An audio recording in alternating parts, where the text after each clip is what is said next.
Saludo cordial tengan todos ustedes, hermanos y amigos. La idea de poder en las diferentes áreas de nuestras vidas ha fascinado digamos que a más de una persona. De pronto hasta podríamos decir que a todos nosotros nos atrae el poder. La idea de tener poder donde nos desempeñamos es muy atractiva para el ser humano. Y se vende la imagen que determinada persona tiene como llevándolos acompañados de un poder especial. Y hoy en día, con la facilidad de las comunicaciones, con el internet, se facilita demasiado todo este tema de vender la imagen de, digamos, bien sea nuestra o de una tercera persona. Conceptos entonces como el liderazgo, la fortaleza, las demostraciones, la presunción y el orgullo son, digamos que fácilmente asociados con el concepto de personajes exitosos durante estos tiempos. Y en la palabra de Dios encontramos un personaje con razones contundentes y tomadas de su propia experiencia.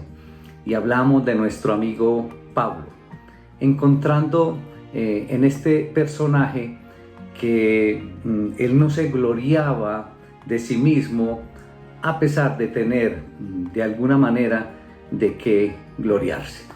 Por eso los invito, hermanos, para que vamos a la palabra del Señor y nos ubicamos entonces en la segunda carta de Pablo a los Corintios y nos ubicamos en el capítulo 12.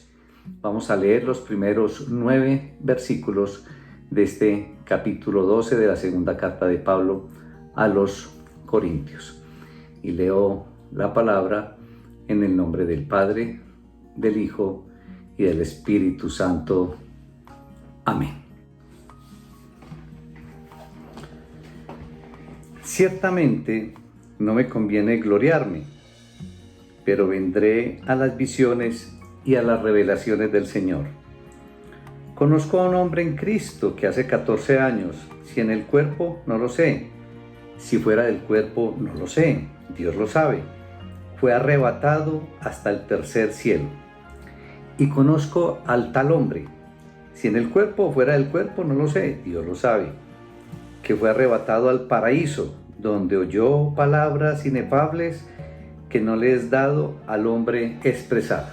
De tal hombre me gloriaré, pero de mí mismo en nada me gloriaré, sino en mis debilidades. Sin embargo, si quisiera gloriarme, no sería insensato, porque diría la verdad, pero lo dejo para que nadie piense de mí más de lo que en mí ve u oye de mí.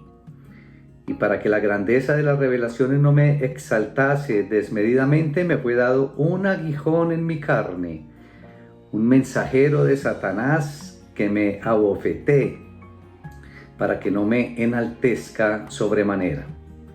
Respecto a lo cual, 3 veces he rogado al Señor que lo quite de mí.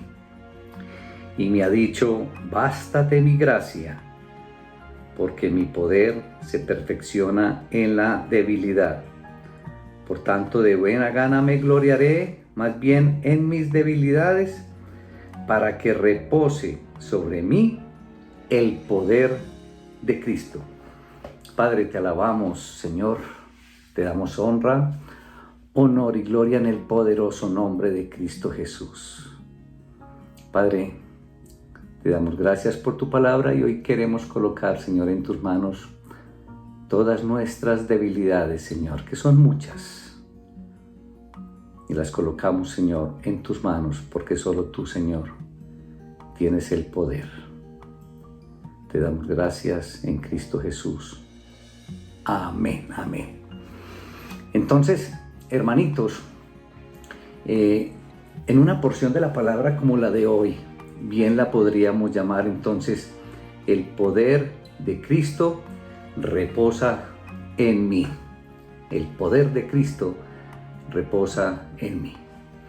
Y muchas personas, líderes religiosos de la época de Pablo, personas en común y grupos que querían conservar de alguna manera las tradiciones, al igual que nosotros hoy, tenían el deseo de recibir honores y de alguna manera se jactaban de todas esas cartas de recomendación que adquirían. Eso es como en el día de hoy que escuchamos tan frecuentemente, es que usted no sabe quién soy yo. Y en esa época, y vemos ahí en versículos anteriores, que todas estas personas se jactaban entonces de las cartas de recomendación que podían obtener. Pero observamos aquí a un Pablo que no buscaba honores de hombres, dejaba más bien que Dios lo honrara, porque ese es el único honor que realmente cuenta. Y vemos aquí, en esta porción, que Dios honró a Pablo al darle unas visiones y al darle también unas revelaciones especiales. Pablo vio a Cristo glorificado. Pablo vio entonces al Cristo resucitado ese mismo día que se convirtió. Eso lo podemos ver allá en el libro de los Hechos, capítulo 9 y capítulo 22. Pablo vio una visión de Ananías viniendo a ministrarle. Pablo también tuvo una visión de Dios cuando fue llamado a ministrar a todos los gentiles, es decir, a todos los que no fueran judíos. Pablo recibió visiones de ánimo, otras de estímulo, otras mostrándole lo que había de suceder, como en aquella tormenta cuando Pablo iba rumbo a Roma. A Pablo le fueron dadas unas revelaciones espirituales de la verdad divina, como podemos ver por allá en la carta a los Efesios.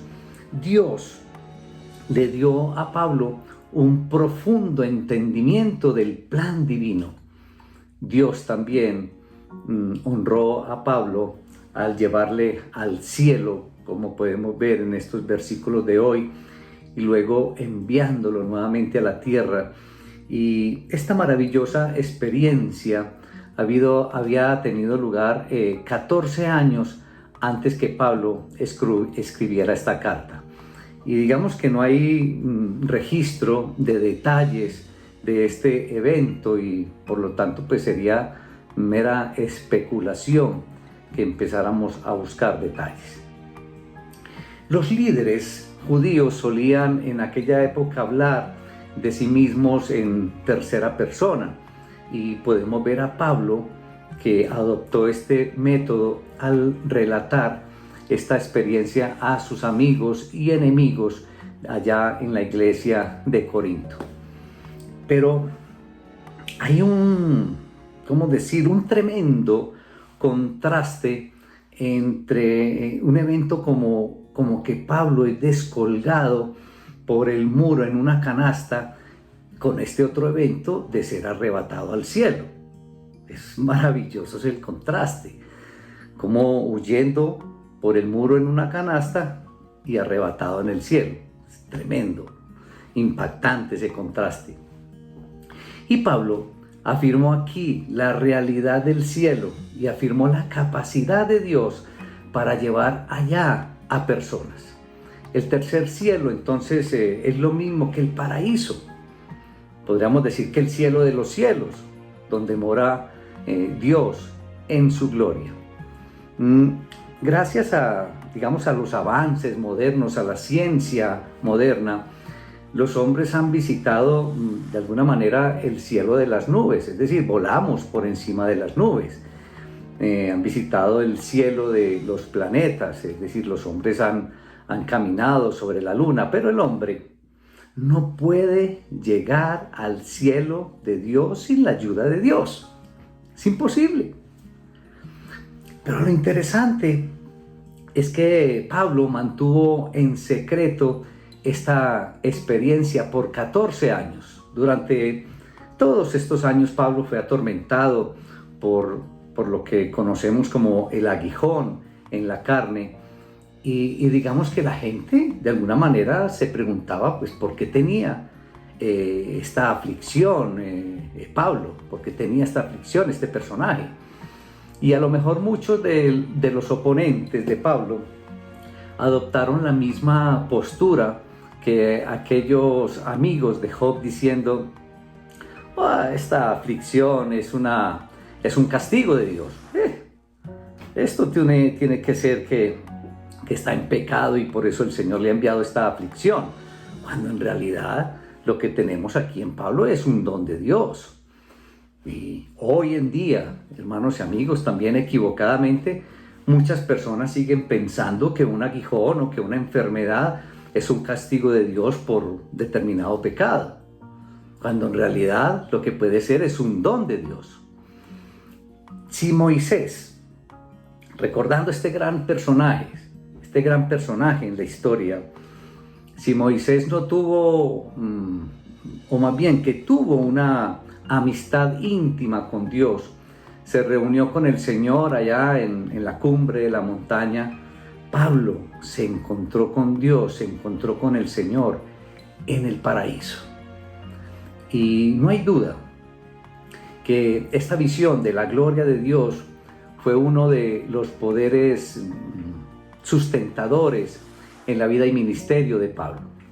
Sin importarle dónde estaba, si estaba en la prisión, si estaba en el mar, si estaba por ahí en un viaje peligroso o viajes peligrosos, Pablo sabía que Dios estaba con él y que todo estaba, digamos, bien, porque tenía el control del Señor. Pero, hermanos y amigos, la buena noticia para todos nosotros es que tú y yo también vamos a ir al cielo. Algún día vamos a ir al cielo. Claro, bien sea que muramos o cuando el Señor entonces regrese. Esa es una excelente noticia para todos nosotros. Y aun cuando no hayamos visto la gloria de Dios como la vio Pablo, sí participamos hoy de ella. Y un día entraremos en el cielo y un día contemplaremos la gloria de Cristo, hermanos y amigos. Y un honor como el que tuvo nuestro amigo Pablo probablemente llenaría de orgullo a muchas personas. Y de pronto la postura de muchos habría sido proclamarla al mundo para hacernos o hacerse famosos, en lugar de callarla 14 años como lo hizo Pablo. Pero Pablo no se enorgulleció. ¿Cómo podría Pablo, y es una gran pregunta, cómo podría Pablo seguir siendo humilde después de una gran experiencia, después de esa experiencia tan grande y maravillosa? ¿Cómo poder seguir siendo humilde? Y creo, hermanos y amigos, que el Señor sabe cómo mantener el equilibrio en nuestra vida. Y si solo tuviéramos bendiciones, creo que nos volveríamos arrogantes. De modo que el Señor nos permite entonces tener adversidades en nuestras vidas. Y la gran experiencia de Pablo en el cielo podría de alguna manera haber arruinado el ministerio de Pablo sobre la tierra. De modo que Dios, en su bondad, permitió a Pablo un aguijón para evitar que se llenara de orgullo nuestro amigo Pablo. El misterio del sufrimiento humano, ese misterio del sufrimiento en la vida de todos nosotros, creo que no será resuelto por completo en esta vida. Es un gran misterio. Algunas veces, digamos que sufrimos simplemente porque somos humanos. Nuestros cuerpos cambian al envejecer y creo que somos susceptibles a los problemas normales de la vida. Este mismo cuerpo que puede darnos placer, también puede darnos muchos dolores. Y los mismos familiares, los mismos amigos que en algún momento nos deleitan, pueden destrozarnos el corazón, como en muchas ocasiones ha ocurrido. Esto es parte de la vida humana y la única manera de escapar de ella es dejar de ser humano, pero nadie quiere tomar, digamos, tal camino. Algunas veces sufrimos porque somos necios y porque somos desobedientes al Señor. Nuestra propia rebelión puede afligirnos, o el Señor en su amor tal vez considere apropiado castigarnos. El Señor en su amor considere apropiado que necesitamos un castigo. Dios también usa el sufrimiento como un instrumento para edificar un carácter piadoso. Y la verdad es que Pablo era un hombre de carácter cristiano porque permitió que Dios lo moldeara y que Dios conformara a Pablo por medio de dolorosas experiencias en la vida de Pablo. El aguijón en la carne de Pablo, de alguna manera, digamos que evitaba que Pablo pecara. Y las experiencias espirituales emocionantes, esa experiencia como la de ir al cielo y regresar, tiene que inflar ese yo humano. Y el orgullo conduce a una multitud de tentaciones a pecar. Y si el corazón de Pablo habría estado lleno de orgullo, esos 14 años que siguieron hubieran estado llenos de fracasos en lugar de estar llenos de éxitos. No sabemos en realidad cuál era ese aguijón en la carne que tenía Pablo. Era quizás un problema físico que le producía dolor y que le producía aflicción. Algunos estudiosos piensan que Pablo tenía como cierta afección en los ojos, por lo que encontramos por ahí en Gálatas capítulo 6, versículo 11, pero creo que no podemos saber con total seguridad cuál era ese aguijón en la carne. Pero cuando Dios permite que suframos, digamos que hay maneras de lidiar con esto. Algunas personas, digamos que se amargan y le echan la culpa a Dios por robarles la libertad y por robarles el placer. Otros simplemente se dan por vencidos y se privan de obtener bendición de alguna manera de la experiencia debido a que no son, digamos, valientes frente a la experiencia. Otros de pronto aprietan sus dientes y ponen cara de valor, decididos a soportarlo todo, pero al final, cuando esta es una respuesta valiente, generalmente se le merman, se le quitan las fuerzas necesarias en este diario vivir y después de un tiempo entonces pueden derrumbarse. Pero este aguijón de la carne o en la carne, digamos que era un mensaje para Pablo.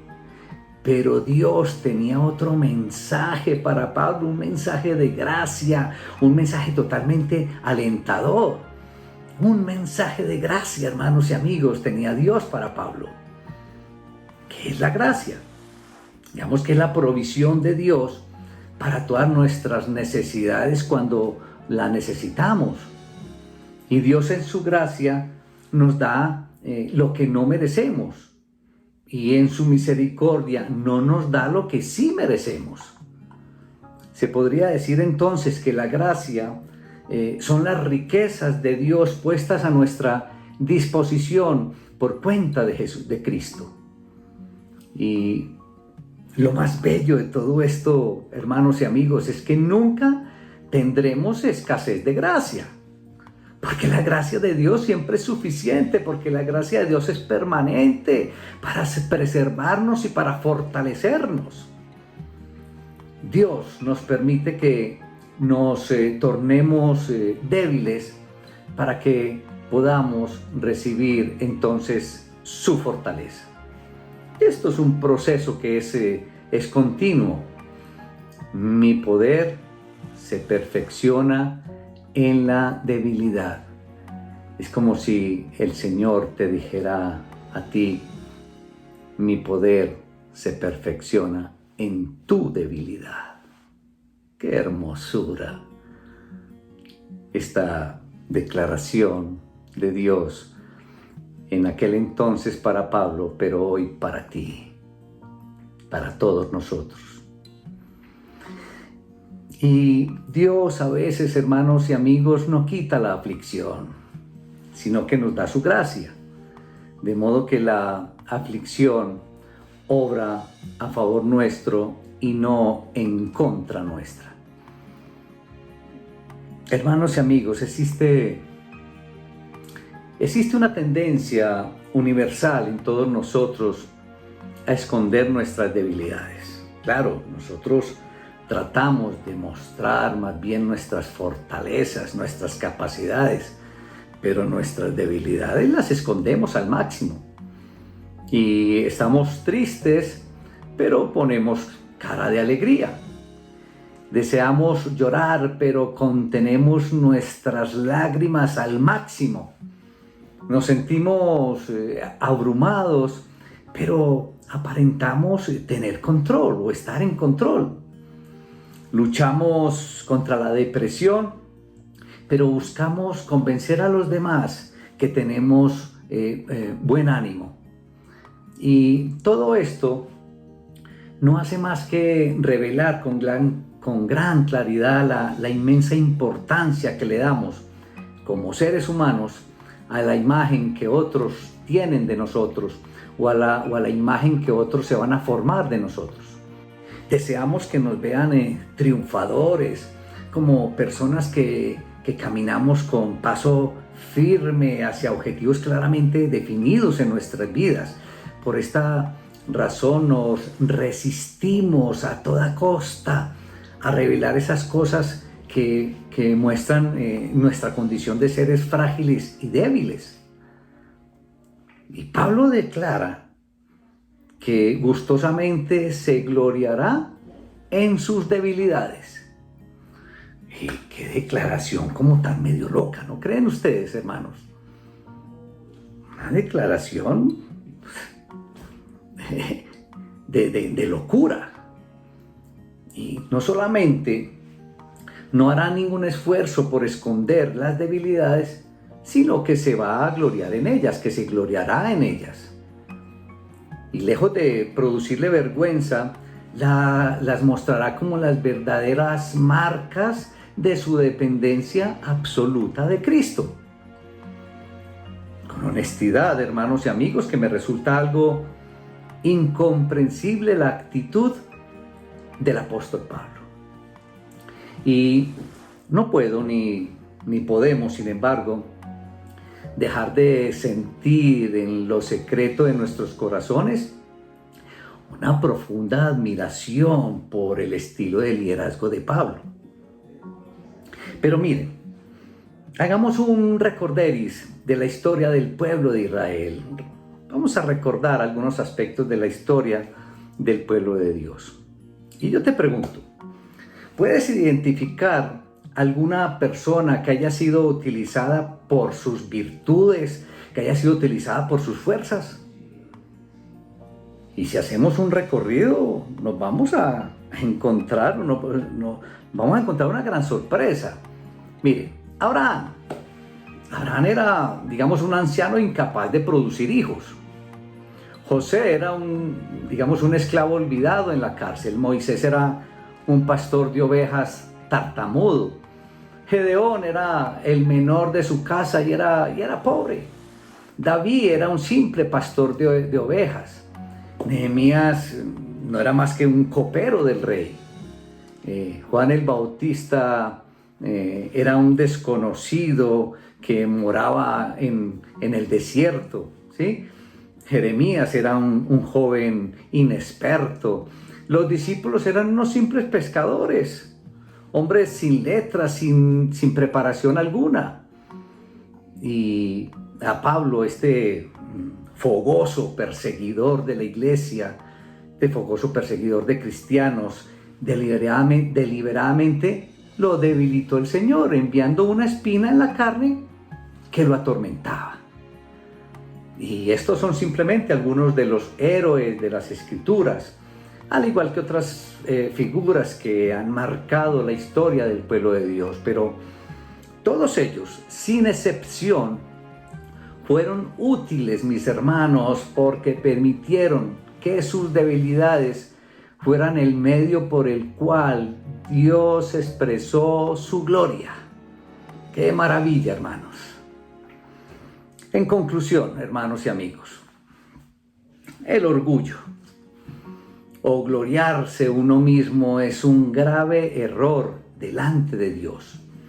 Este mismo orgullo es el que nos lleva a querer tener poder y control sobre todo lo que desarrollemos. Es un grave error en el desarrollo de nuestras vidas en todos los campos, el campo familiar, de estudio, de trabajo, en el deporte, en la iglesia. Y esto realmente se convierte en una trampa de Satanás para todos nosotros. El poder que verdaderamente necesitamos, el poder que verdaderamente necesitas, hermano, es el poder de Dios. Es el único poder que necesitamos. El poder que necesita la sociedad de hoy es el poder de Dios.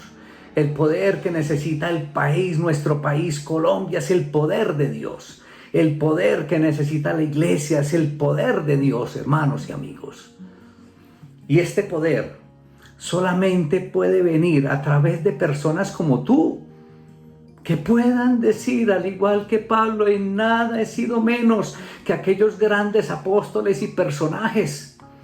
En personas como tú, que estén convencidas que Dios los perfecciona en su debilidad y que solo te debe bastar la gracia de Dios. Tienes la responsabilidad de ser una buena persona. Tienes la responsabilidad de ser un buen hijo. Tienes la responsabilidad de ser un buen padre. Tienes la responsabilidad de ser un buen ciudadano. Tienes la responsabilidad de ser un buen siervo de Dios. Tienes la responsabilidad de ser un buen cristiano. Pero también tienes la responsabilidad a la vez de aceptar que nada eres. Y tienes la responsabilidad de darle solo la gloria a Dios, hermanos. Esa es nuestra mayor responsabilidad. Darle la honra, la gloria y el poder a nuestro soberano Creador. Padre, te alabamos, Señor, te damos gracias. Y hoy, Señor, queremos colocar todas nuestras debilidades en tus manos, Señor, para que tú las perfecciones. Gracias, Señor, por esta enseñanza y por aclararnos, Señor, que solo el poder es tuyo y que nos debe bastar solo tu gracia. Te damos la honra, la gloria, el honor y la reverencia en el glorioso nombre de Cristo Jesús. Amén. Hermanos, que el Señor los bendiga ricamente.